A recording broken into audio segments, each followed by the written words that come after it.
Schönen guten Morgen oder guten Tag oder guten Abend. Untuk kalian yang sedang menyaksikan video kali ini, pasti kalian mau mempelajari bahasa Jerman, khususnya gramatik, tapi mau sekalian semuanya ya. Karena pada channel ini sebenarnya kalian bisa menemukan gramatik satu persatu. Tapi dalam kesempatan kali ini saya mau mengajak kalian semua merangkum gramatik apa saja sih sebenarnya yang harus dikuasai dalam level A1 dan A2. Langsung saja ya, kita lihat. Sebelum kita masuk ke gramatiknya, semenjak belajar bahasa Jerman, ada satu tipe sakit kepala. Apa itu? Migrain, semua sudah tahu. Hipertensi, semua juga sudah tahu.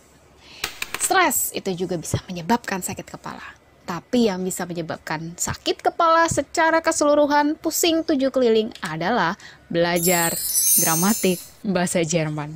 Tapi lewat video ini, semoga kalian gak jadi pusing ya. Kita langsung masuk dalam Zeitformen. Artinya, kalau dalam bahasa Inggris, tentu kalian tahu arti kata tenses. Banyak sekali tenses yang dipelajari dalam bahasa Inggris. Sedangkan dalam bahasa Jerman hanya ada 4. Kita bisa lihat ada 4 kotak di sana ya. Yang pertama, presence.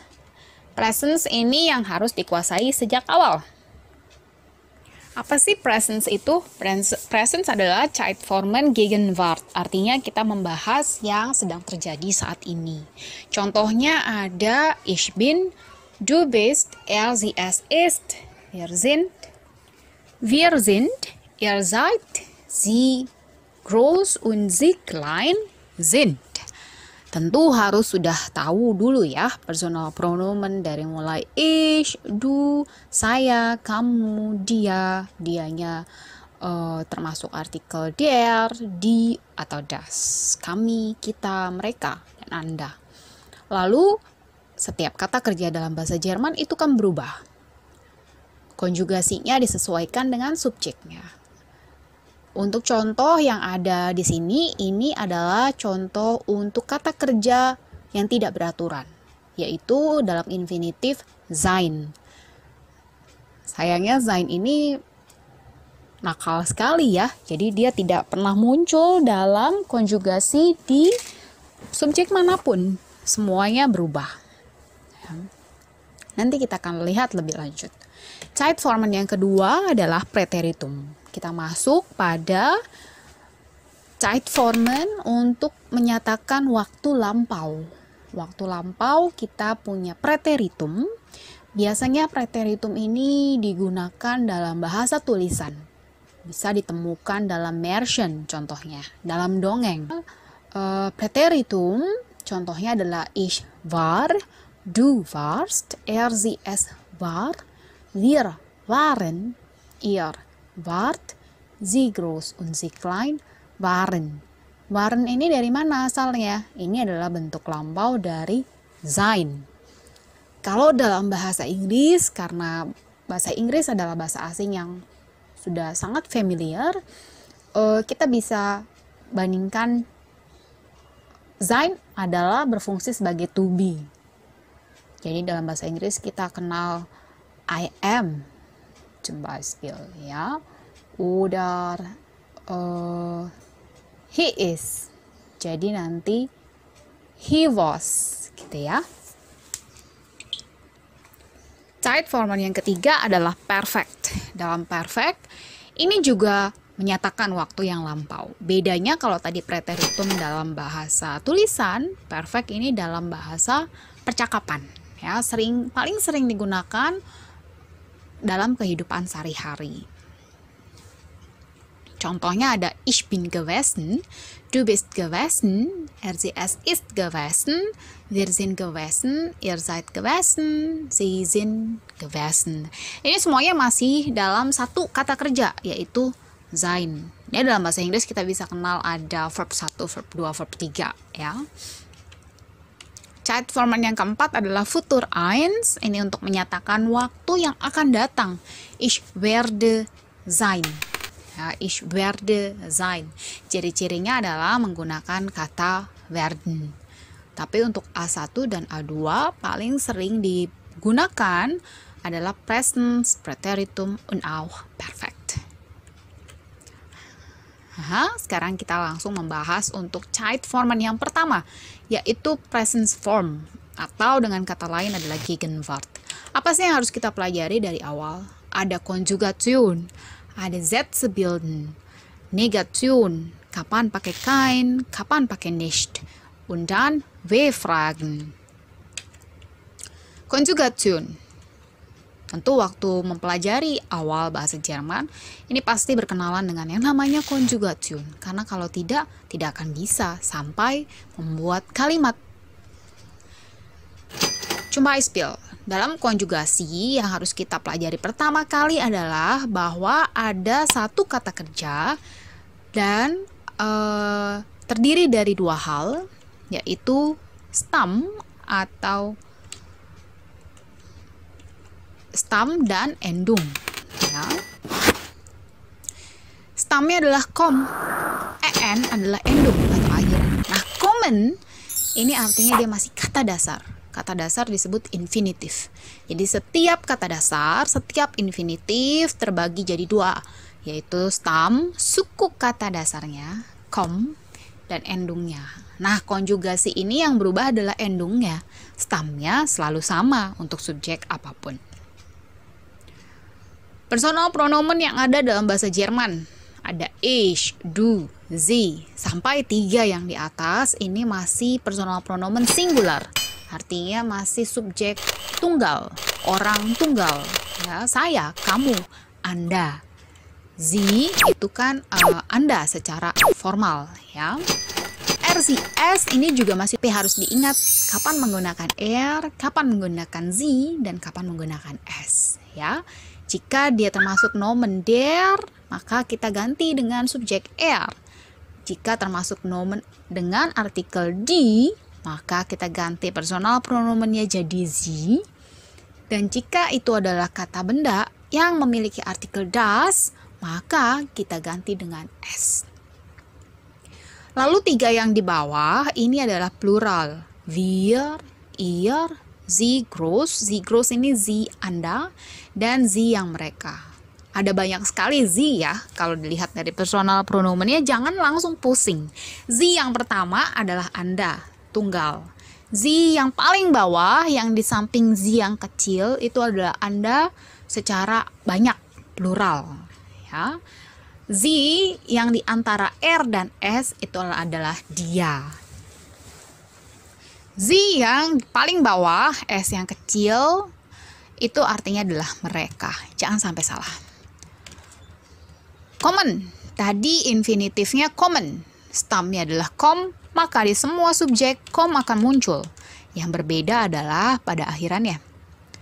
Komme, ich komme, du kommst, sie kommen, RCS kommt, wir kommen, ihr kommt, sie groß, sie klein kommen. Wohnen.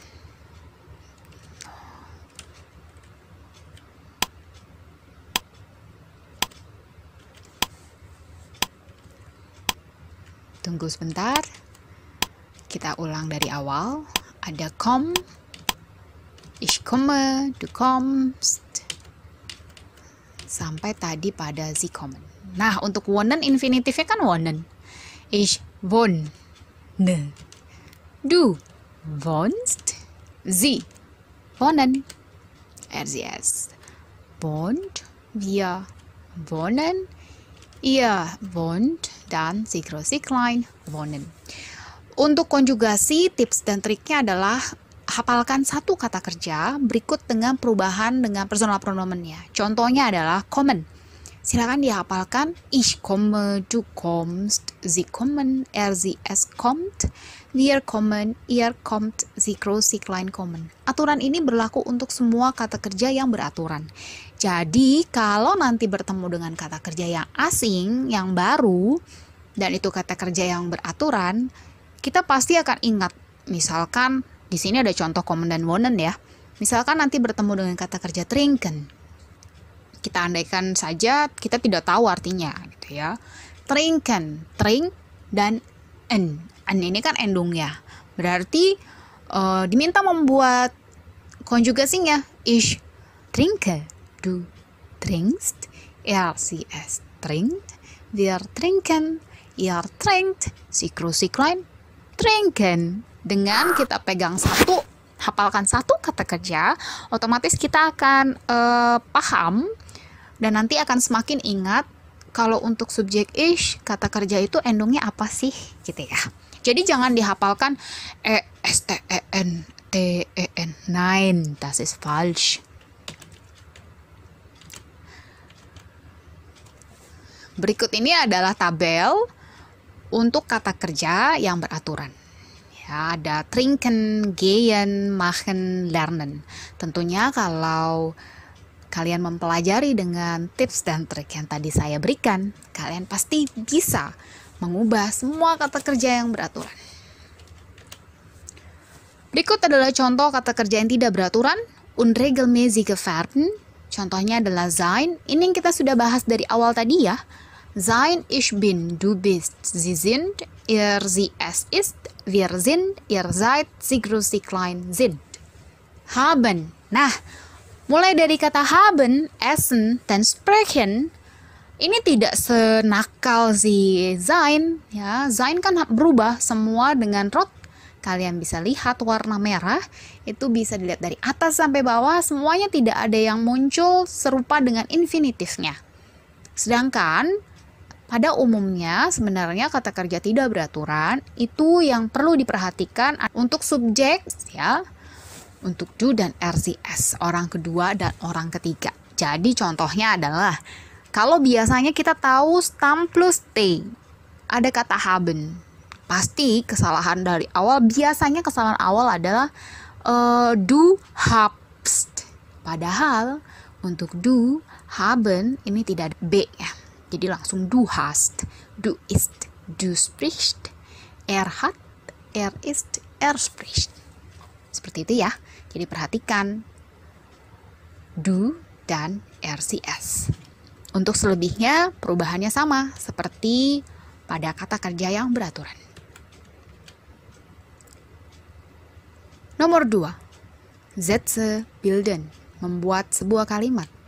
Apa sih yang penting dipelajari untuk bisa memahami bagaimana caranya membuat kalimat? Was ist wichtig? Ada contoh kalimat, ich heiße Elena, mein Name ist Gary. Heiße dan ist ini berasal dari kata heißen dan sein. Ada di tempat kedua, Verb im zweiten Platz. Ini dinamakan jenis kalimat Aussagesatz atau kalimat pernyataan, kalimat positif. Yang lainnya ada kalimat ich wohne nicht in Jakarta. Wohne berasal dari wohnen dalam bentuk infinitifnya, ada di tempat kedua. Kalimat ini termasuk negatif Satz. Kenapa negatif Satz? Ada petunjuk negatif dalam kalimat itu, yaitu pada kata nicht. Kalimat yang ketiga, was machst du in Jakarta? Macht. Ini adalah kata kerja dalam bentuk infinitifnya machen. Macht juga ada di tempat kedua. Kalimat seperti ini disebut W-Fragesatz. Kenapa W-Fragesatz? Karena ini adalah kalimat yang menggunakan kata W-Frage. Apa itu W-Frage? Was, woher, wohin, wann, wer.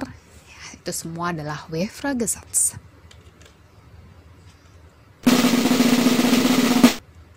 Nah, kalimat yang jenis lainnya adalah, ini sama kalimat pertanyaan juga, tapi yang berbeda dengan kalimat pertanyaan ini, kita cukup menjawab ya oder nein.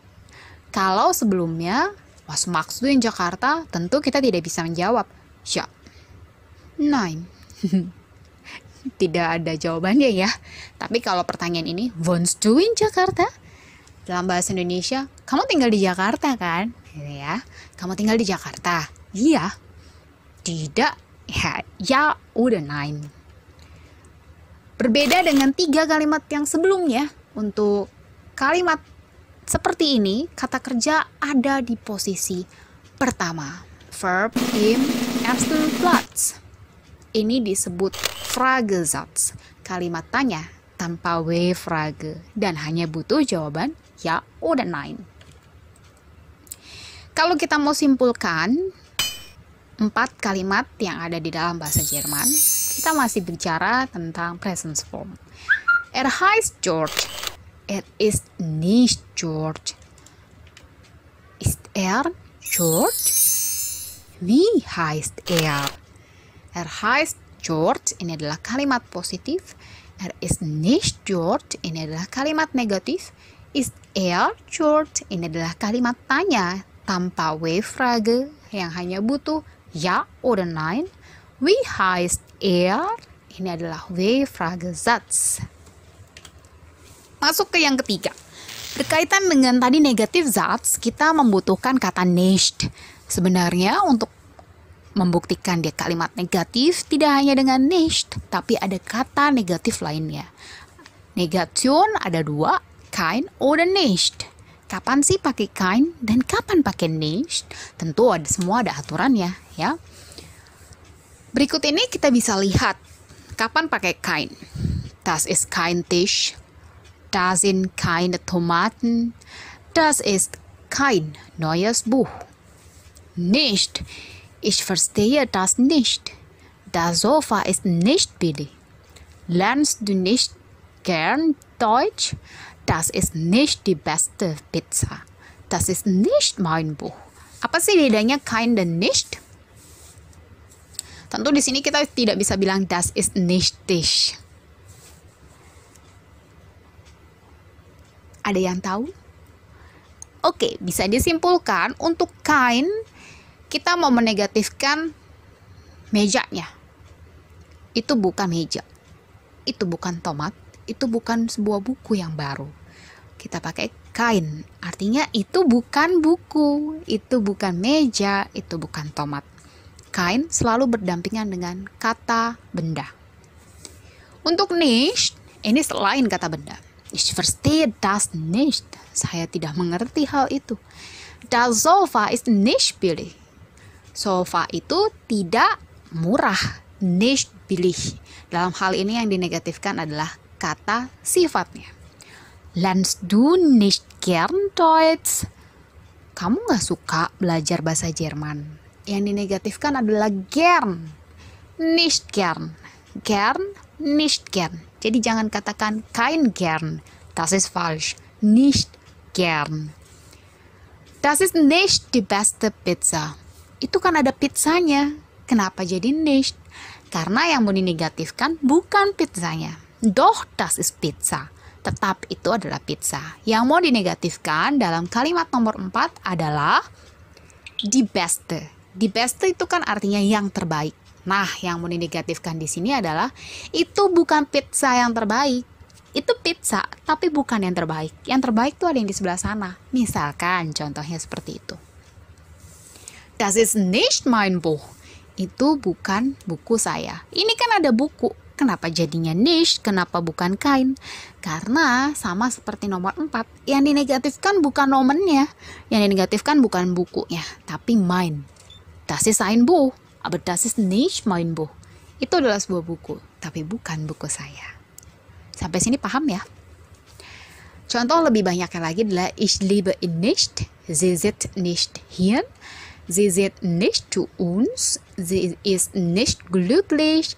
Konnte sie nicht gut sehen. Ich sehe keinen Stern. Ich habe kein Glück. Sie hat keine Kinder. So ist das. W-Fragen. Untuk W-Fragen ada banyak, ada wie, ada wo, ada wann, ada was, ada woher, ada wer. Untuk wie, ini berbeda-beda ya. Untuk wie, kita harus perhatikan. Wie heißt du artinya jadi siapa nama kamu. Wie geht es dir? Bagaimana kabar kamu? Wie spät ist es? Jam berapa ini? Wie viel Uhr ist es? Itu juga sama menanyakan waktu.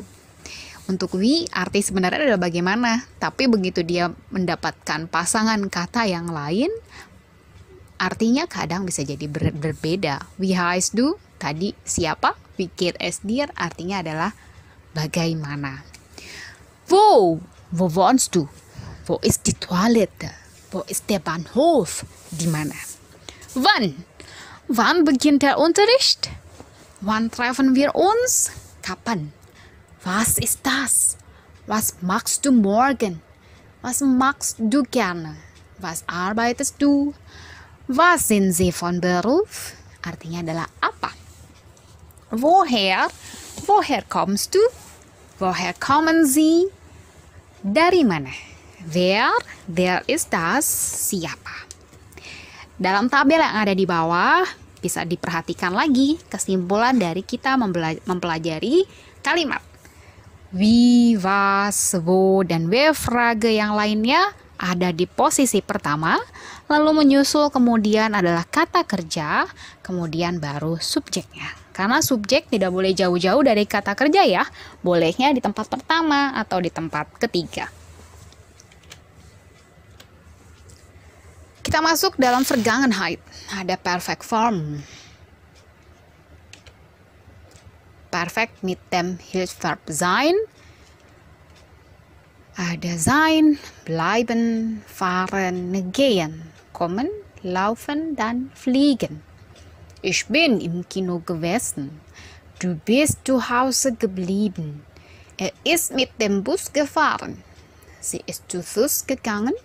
Wir sind gestern gekommen. Ihr seid in die Schule gelaufen. Sie sind nach Berlin geflogen. Apa saja sih yang harus diperhatikan untuk menentukan kata kerja tersebut perfectnya menggunakan sein? Ada perpindahan tempat atau ada perubahan keadaan. Perubahan keadaan maksudnya seperti apa? Dari nonton TV tertidur, ya, tidak sengaja tidur. Ada perubahan kondisi. Juga langsung dihafalkan saja untuk kata kerja yang berikut. Ada kata kerja wandern, reisen, klettern, folgen, landen, und begegnen. Contohnya perfect menggunakan sein. Ich bin spazieren gegangen, du bist nach Hause gefahren, sie ist spät aufgestanden, wir sind am Strand gelaufen, ihr seid nach Italien geflogen, sie sind zu Hause geblieben. Lalu ada yang pakai sein, ada yang pakai haben. Tips dan triknya adalah hafalkan saja kata kerja yang memakai sein. Karena kalau yang dihafalkan dengan haben, otomatis pusing ya. Kalau yang dihafalkan adalah sein, secara umum pada umumnya kata kerja untuk perfect menggunakan haben. Hanya beberapa yang menggunakan sein. Jadi tips dan triknya hafalkan yang lebih sedikit gitu ya. Baru selebihnya ya pakai haben.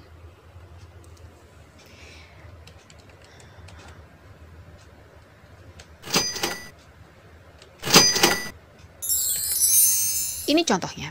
Ich habe Basketball gespielt. Du hast nette Leute kennengelernt. Er hat eine Party gemacht. Wir haben viel Spaß gehabt. Ihr habt viel gequatscht. Sie haben zusammen gelernt. Nah, sekarang preteritum. Untuk preteritum ini sebenarnya tidak sulit. Ada kata kerja yang beraturan. Caranya adalah tinggal ditambahkan stamnya, ditambahkan te, test, te, ten atau tet dan ten. Lernte, lerntest, lernte, lernten, lerntet, lernten. Yang harus diperhatikan seperti kata kerja tidak beraturan, berubah dalam beberapa konjugasi. Nah, kalau untuk preteritum harus diperhatikan konjugasi untuk subjek ich dan subjek RCS itu sama. Jadi damals lernte ich, der Junge lernte, seperti itu ya. Ada beberapa kata kerja dalam preteritum yang akan dipakai dalam kehidupan sehari-hari untuk menyatakan lampau. Lebih simpel dianggapnya. Contohnya seperti sein ya. Sein, haben, modal verben. Oke, kita masuk sekarang ke modal verben. Apa itu modal verben? Dalam bahasa Inggris kita kenal ada Ada will, ada can, ada must, ada should. Nah, dalam bahasa Jerman juga punya, ada sollen, artinya seharusnya. Lalu ada kata können, können artinya adalah Fähigkeit, menyatakan kemampuan. Lalu ada kata müssen, must, Pflicht, harus, wollen adalah keinginan. Harus dihafalkan bagaimana cara perubahannya. Perubahannya sama seperti preteritum untuk orang pertama dan orang ketiga sama.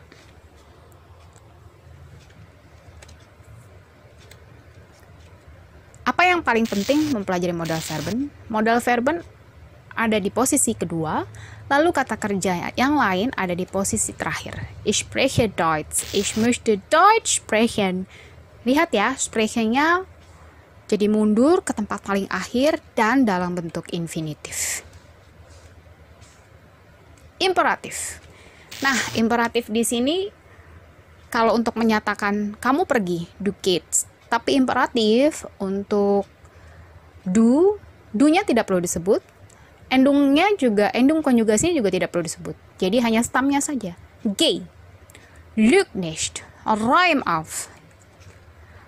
Sesungguhnya imperatif ada 3 formen. Untuk do form dari du gehst, langsung saja geh. Untuk ihr form dari ihr geht, langsung saja geht tanpa ihr. Sie form biasanya untuk kalimat pada umumnya sie gehen, untuk imperatif diputar jadi gehen sie. Trennbare Verben contohnya adalah perubahan pada stehen dan aufstehen.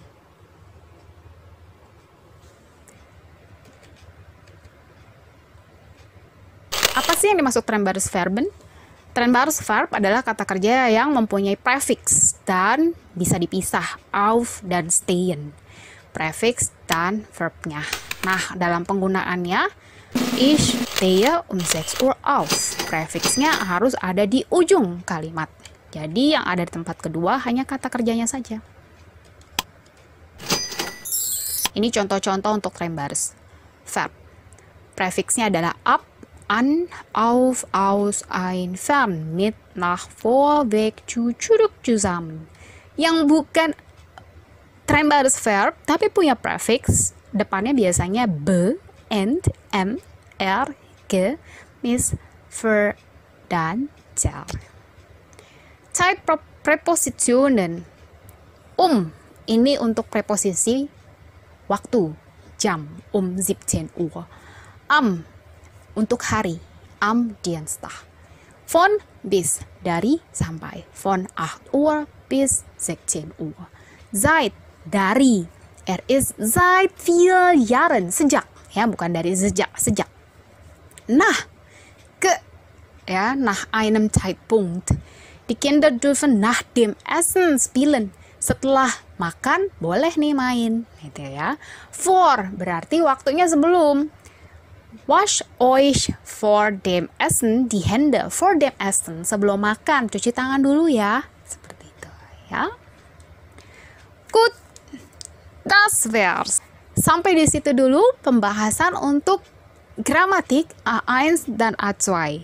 Jika kalian merasa masih ada beberapa gramatik yang belum kalian kuasai dan belum dijelaskan dalam video ini, silahkan tulis di kolom komentar. Danke für die Aufmerksamkeit. Tschüss.